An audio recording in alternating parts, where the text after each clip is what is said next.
रुद्र कितवीला आहे बेटा? फर्स्ट स्टँडर्डला आहे ना? पहिलीच्या वर्गात. आधडा वाचणार बरोबर, वाचायला शिकला ना आता छान. चला सुरू करू आपण. पिंकीची सायकल. पिंकीची सायकल. ओके हां. पिंकी सायकल चालवायला शिकली. पिंकी सायकल चालवायला शिकली. छान.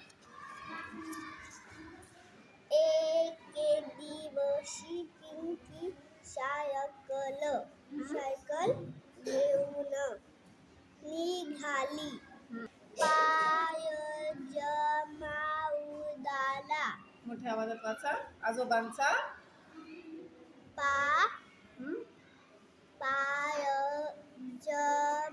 पाय जमा उडाला. हे बघून सगळे पळू लागले. पळा पळा.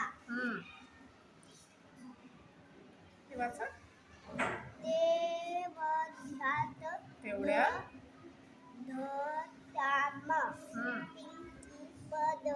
पिंकी पडली.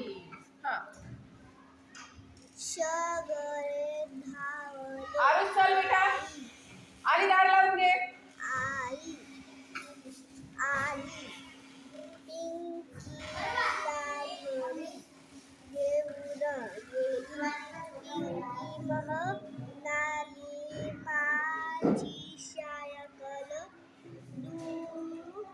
दुरुस्त करून दे. व्हेरी गुड, खूप छान. आरुष तू कितवीला आहे बेटा? दुसरी. मोठ्या आवाजात सांगायचं. कितवीला आहेस तू बेटा? दुसरी. धड वाचणार. काय तुझ्या गोष्टीचं नाव? होती. छान. मोठा आवाज करायचा, मोठ्या आवाजात वाचायचे ना. चला वाचा. सोनाली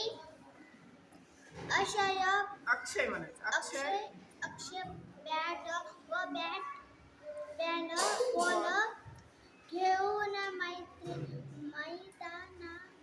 खेळायला आला.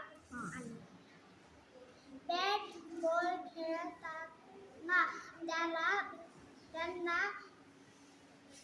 कोई आवाज आला. सोनालीने आजोबा तुला